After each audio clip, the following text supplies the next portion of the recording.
Yo, what's poppin', people? Your boy is back in the building with another banger. Y'all know how we do. Before we get started, I need you to do your boy one quick solid before we get this thing started. And y'all know what that solid is. Do your boy a solid. Hit that like button, hit the subscribe button, and don't forget to leave your comments in the comment section. You know what I'm saying? Because we're going to go on an adventure today. And it's a pretty damn good one. Because Emory Hunt was on 92.3 The Fan the other day. And he made some pretty bold statements. He said what a TI is. Exactly what is happening with the Cleveland Browns and this quarterback composition. Not only the quarterback competition, the wide receivers, and the linemen, and a few other positions that are really, really needed to be discussed. But Emory Hunt makes a valid point and tells Mary Kay that don't be no punk. Just say you was wrong and move on. But we gonna discuss. Because Emory Hunt ain't even playing no games. Y'all ready to do the doggone thing? I am too. Let's go about our business. Next on the track, so let's get it started. Yo, what's poppin'? People, your boy Snacks in the building. Yeah, I'm showing love to the whole community. Auntie, Shedeur, and Coach Prime in unity. And I'm rocking with the new Cleveland, you already know. Much love to G Bush and K-Sap and Money Man and well off media. They ain't new to the game, to the most high. I gotta give thanks, love, peace out. That's all I gotta say.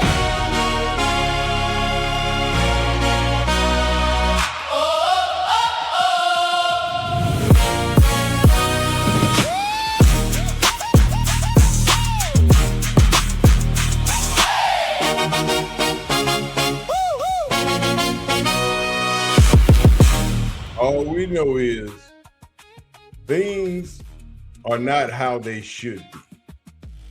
And Emory Hunt took a minute to talk to the boys on 92.3 The Fan on the afternoon drive and broke down why this is Shedeursanders' team and why the national media and Mary Kay Cabot, who made that statement earlier in the season, in this offseason, in the beginning of OTAs, that Deshaun Watson was so far ahead of Shedeursanders that the Browns just need to end this quarterback competition and name Deshaun Watson the star. Emory Hunt didn't take that too well. So let's hear what Emory Hunt had to say. I need y'all to get y'all popcorn, get your juices, get your drink, because Emory Hunt finna drop some knowledge and some truth bombs and hurt a few feelings and step on some toes on the way to doing all of that. Let's go. Emory Hunt, CBS Sports HQ football game plan believes that, and Emory joins us now. Emory, welcome to the show. Glad to be on the show, guys. Great day to be a Cajun. Why is that? Like Louisiana Lafayette, the Raging Cajuns? That's exactly where I play running back, so it's always a great day. I hadn't used that in like 20 years, so I wanted to get that off. We'll allow it. That seems like they're just happy. I used to love. I don't play video games anymore, but like when I did like a million years ago, I'd play with Louisiana Lafayette, the Raging Cajuns, just because I thought that was awesome. Hey, you are my favorite guy right now. I used to do La Tech. I'm sorry. It was Skip Holtz, right? Come on. What was I gonna do? No. Emory, you played the schedule game, and despite trading Myles Garrett, you still have the Browns as a 10-win team. Walk us through. Well, it was interesting because when we heard because I did the schedule game as soon as it came out. I'm talking about the official schedule, and I said the Browns can win 10 wins. I listed off reasons why. And then in that clip that went viral, I said Myles Garrett. Now, obviously, a couple of weeks later, Myles Garrett gets moved, And so they had me back on to talk about the schedule game again. But what made me go through the schedule and look at it again without Myles Garrett a part of the team was the fact that they got Jared Verse. And I felt like, okay, yeah, Verse is not Myles Garrett. Myles Garrett is an all-time great, future first ballot Hall of Famer, Cleveland Ring of Honor, all of those things. But Jared Verse ain't no slouch either. And so when you look at what he can do, and if you think about it from Verse's perspective, like, man, I thought I was entrenched in LA with how I played and what we did together as a group, and they viewed me as, expendable. I'm about to go out here and ball out with the Browns. We might see him get his first double-digit sack season as a pro based on what he just went through in terms of getting moved for a guy in Myles Garrett. So I still feel like the Browns have enough offensively and defensively to where 10 wins is definitely possible. Now that's Jared Verse talking extensively on the Myles Garrett trade.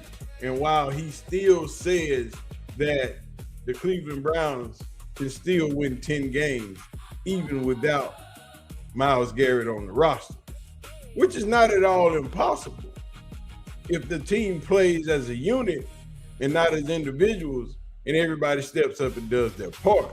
It's not a bad football team. Now that they got weapons, now that they got receivers on the outside that can do the doggone thing, it's not a bad feat. But let's continue on, because now it's finna heat up a little bit. Emory Hunt finna do the doggone thing. A hard time, Emory, playing the schedule game because I think highly of Shedeur, and I just don't think highly of Deshaun at this point. For me, it's with Shedeur starting, and I will say this. It's always fascinating how and I'm not talking about you guys, I'm talking about the people that are on my side of things that kind of pontificate and talk, how disingenuous many people are and how they're looking at this Shedeur thing with disingenuous eyes. If Shedeur was drafted in the first round, they talk about his 3-4 finish with the opportunity to go 5-2 to be like, wow, look at what he had. He barely had this and that, and they won 3 games. They should have won 5. But because he went in round 5, they're saying now, well, he threw 7 touchdowns and 10 picks. They lose all context, and they'll bring up QBR and all that stuff like that, as if QBR matters when we watch Dylan Gabriel perform worse than Shedeur with better numbers. So that tells you how much QBR doesn't matter. But I'm saying all that to say this. With Shedeur out there, you have an ascending talent. You have a guy. Hold on. The man said, when you watch Dylan Gabriel go out there and play with better numbers and still didn't get no W. He didn't even win the one game that he won. That was Quinshawn Judkins running all over the doggone Miami Dolphins. So understand that QBR really don't matter at the end of the day while y'all talking. Boy, y'all keep on playing with Emory Hunt like it's a game. Ain't no joke out here. Solid football with, considering the situation. And now you have better offensive weaponry around him. He has a stable offseason. And for Deshaun Watson, I just want to see him get back to that fluid throwing motion that we used to see from him in Houston. I said this is maybe the 2023 season or 2024 season when they played the Cowboys. And it was evident in that game he couldn't push the ball deep down the field. And it was frustrating because when you watched him in Houston, he legit threw the football like Warren Moon. It was a smooth stroke. He could throw it deep down the field accurately. And until I see him rip it like that again, then I would know for sure he's fully back. And it's unfortunate we're talking about something that happened in 2020 because we're 6 years removed from that. And he acknowledged the fact that he's not the same player. So we don't know what this version of Deshaun Watson looks like. But I do feel like at worst he gives you a solid veteran backup right now. But shedeursanders is the ascending talent. And you want to maximize that with how well he finished last year, juxtaposed to what you built around him. Now, see, you get what Emory is saying.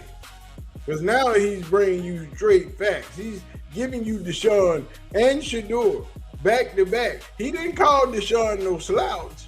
He didn't say Deshaun couldn't do his job. He's just saying Deshaun ain't what Deshaun used to be. And when Deshaun is in trouble, Deshaun is not a good decision maker. Shedeur operates very, very well in pure chaos. When the system breaks down, Shedeur doesn't fumble the bag. He actually accentuates what the chaos is and always, mostly, finds the easy way out or the best way out. Is it a short route or is it a deeper route? But either way it goes, he's getting the ball down the field. Deshaun doesn't operate like that, never has. Even in those masterful seasons that he had in Houston, Deshaun didn't operate in chaos very well. And his accuracy is still a question. Deshaun has never been a very accurate quarterback. He's a great passer of the ball, but he's never been very accurate. And those are two very significant things that you have to have. And Shedeur Sanders has both.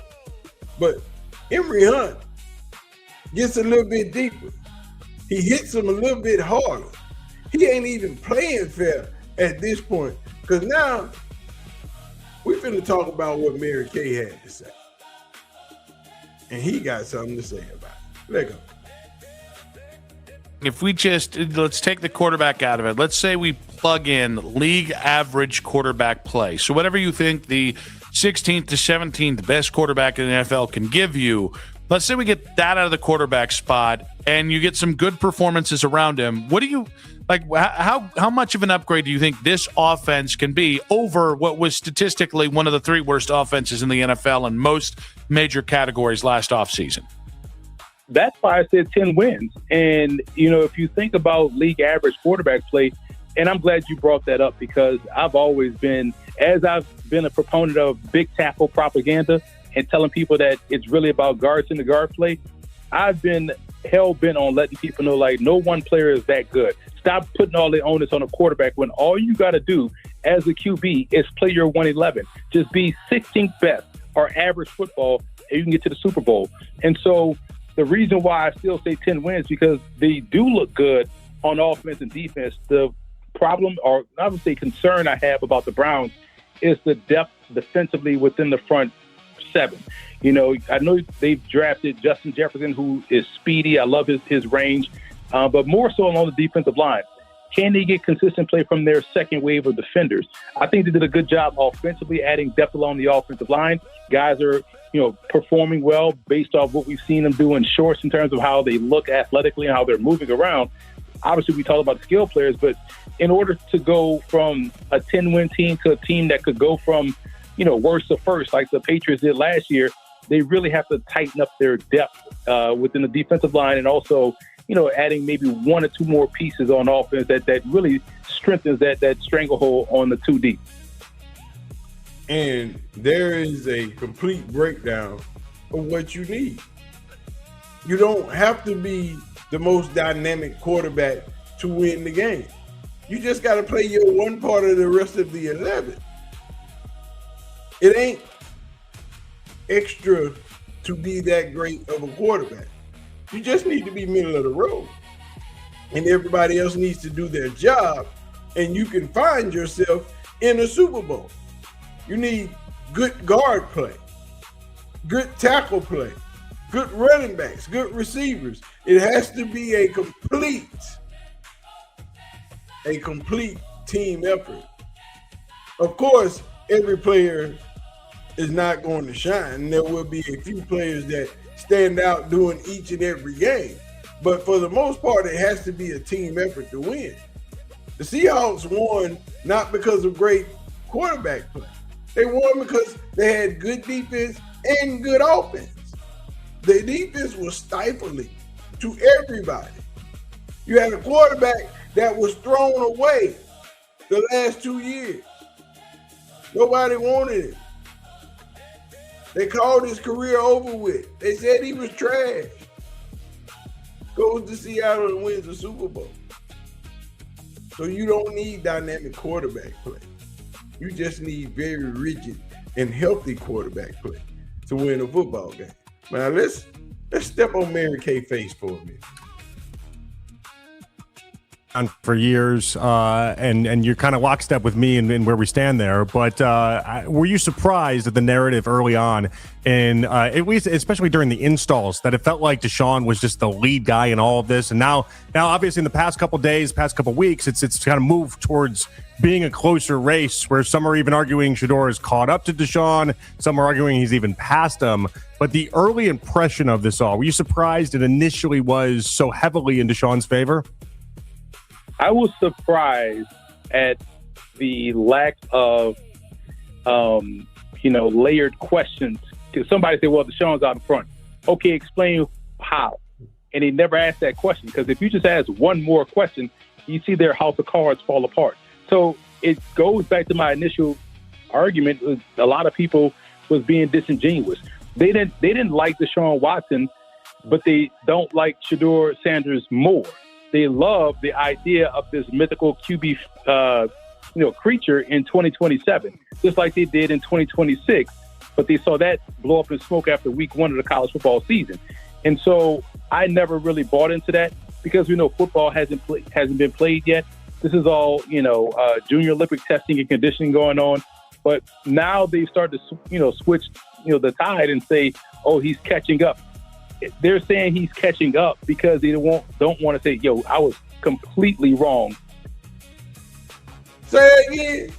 They said he's catching up. Why? Because they don't want to say that I was completely wrong. Say that again for Mary Kay to stand up and say it again. Mary Kay, say you was wrong, damn it. Just don't say he catching up. Just say you was wrong. That's all he's saying. Just do it. Let's hear it again. To that because we know football hasn't been played yet. This is all junior Olympic testing and conditioning going on. But now they start to switch the tide and say, oh, he's catching up. They're saying he's catching up because they don't want to say, yo, I was completely wrong and false when I put out that statement earlier in the mini camp all OTA circuit. So I still feel like Shedeur is the leader. Deshaun has to show that he can do this in games, just showing from where he is from a health perspective and in a mental space. And I'm rooting for him because, again, we're talking about a guy that was on a Hall of Fame trek before 2021.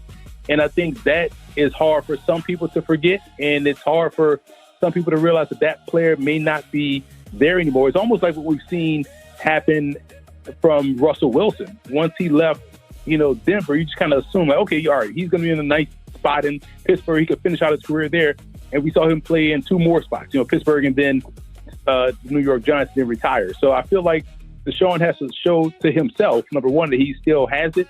He could kind of recapture a little bit of that spark that he had. But this is still Shedeursanders' team, in my opinion. Oh, Emory Hunt hitting under the belt. He ain't even playing with y'all.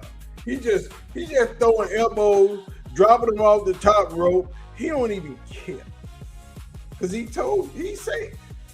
just say you was wrong. Deshaun is good. There is no doubt about that. Deshaun was on a Hall of Fame track. He is not giving Deshaun his props. He's just saying Shedeur has captured this team.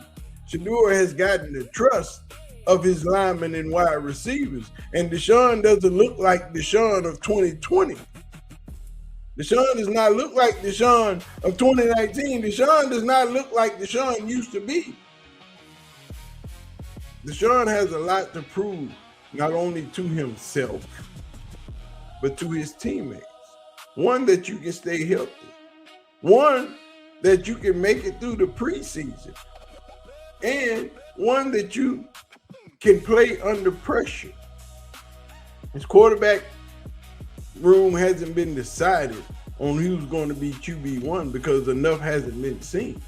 They don't know what Deshaun looks like. They've given Deshaun their word that they're going to help him rehab his career, rehab his doggone personality, and make him look better amongst the people where he can have the ability to continue to play pro football until he decides to retire.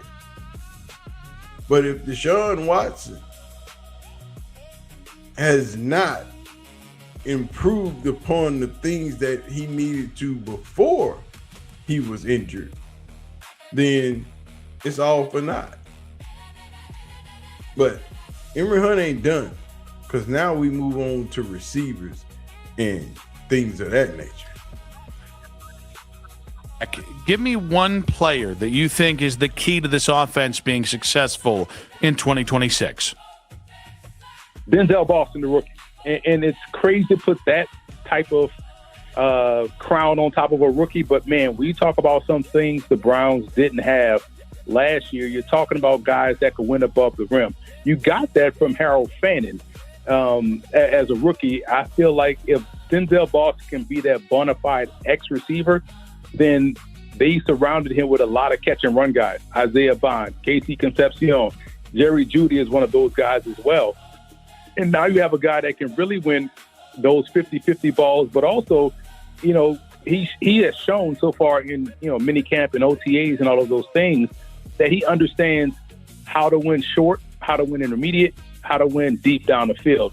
And one example I could quietly, you know, put together is, if you think about the play against the Baltimore Ravens, when we saw Shedeur step in for the first time, the pass he threw to Gage Larverdane in the end zone, that was a greatly defended play, but it was an opportunity for Larverdane to make that grab, and it could have tied the game. Now you sub that out, you put Boston there, Boston makes that grab. Exactly.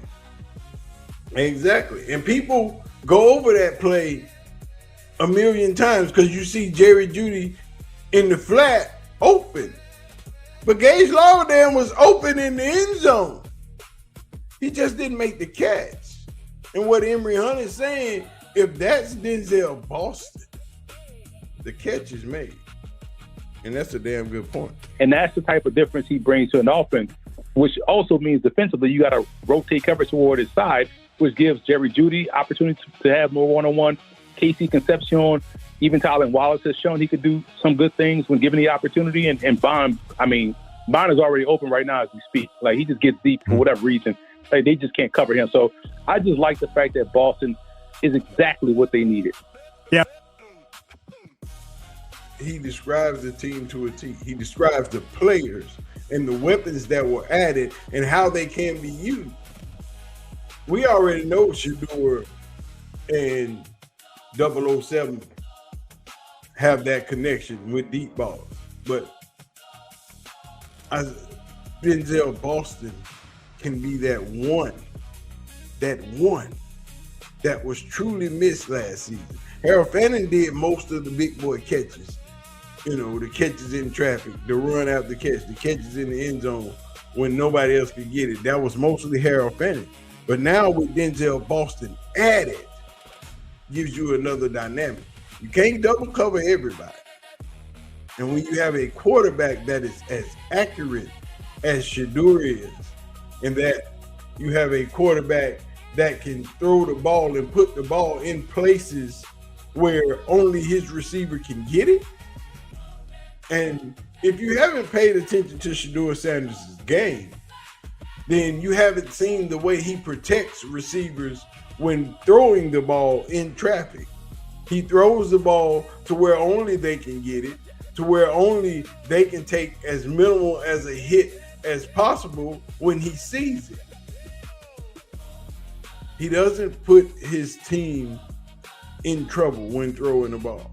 He doesn't put his receivers in peril. There will be no hospital balls thrown.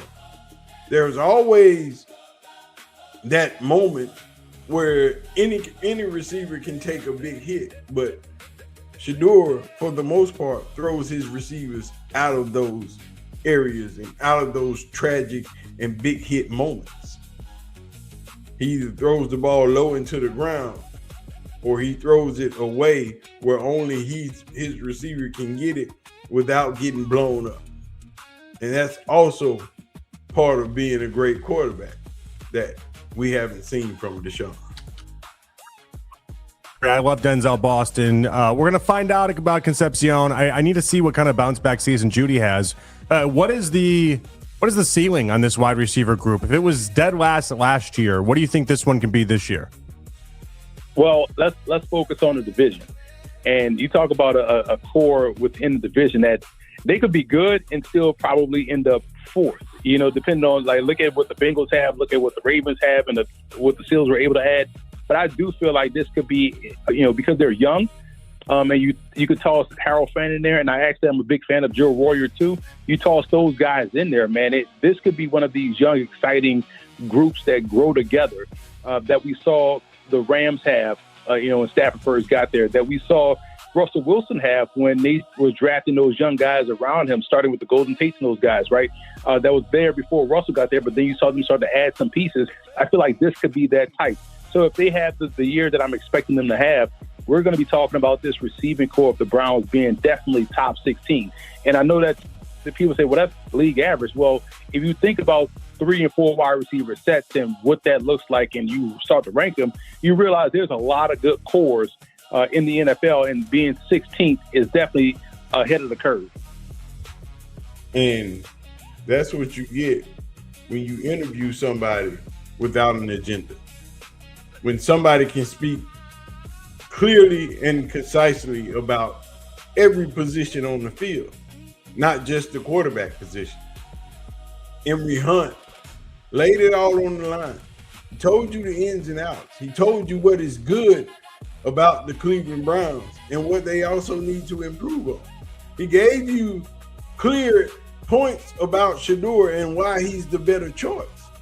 He told you Deshaun is not bad, but he still has a lot of things to work on and what they are. Deshaun is not perfect. Deshaun has a lot of growth, and plus he hasn't played football in 2 years. Shedeur's trajectory is upward. Right now, Deshaun is just riding that flat line, that wave. His career is not dead, but what is it going to take to rehabilitate it and put it back the way it was?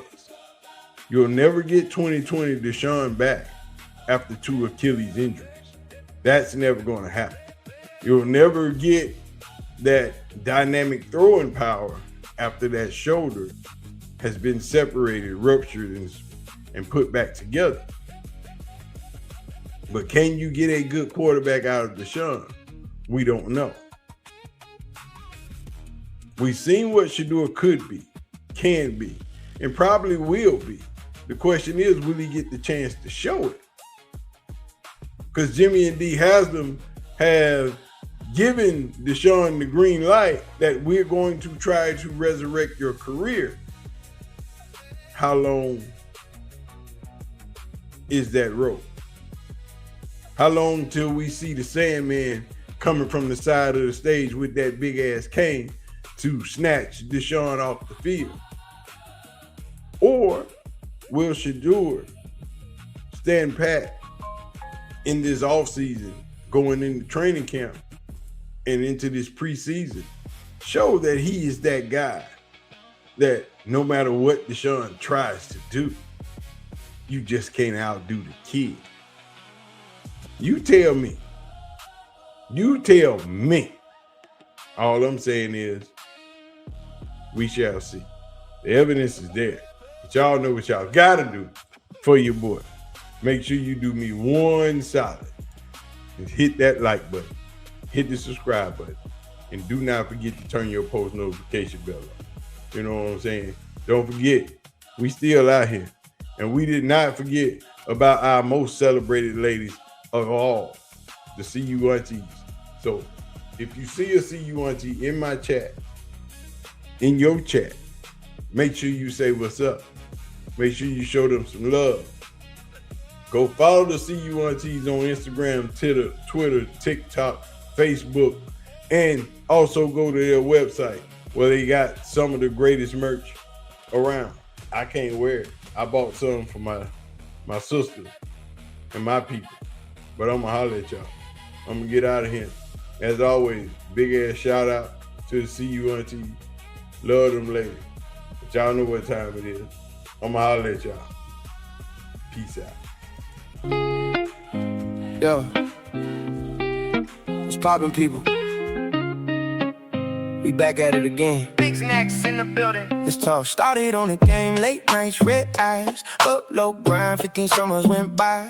Call of Duty lobbies, Lil Mike, big dreams. Now it's highlight reels, turning life to a meme. Shedeur on the screen, break the plate, slow it down. Every throw, every drive, every yard, every crown. Sunday talk show, but we chill on the couch. From the Hail Mary, hope to the dog pound out. It's that big snacks wave, let it ride, don't stop. From the sticks to the field, all the way to the top. Showing love to the Lord, to the fam, to the Browns. Serving auntie in the chat like, baby, hold it down. He be saying what we feel, what the game's about. And if you rockin' with the kid, throw your comments out. From the start to the sign off, that's what we about. Saying love, peace out, love, peace out.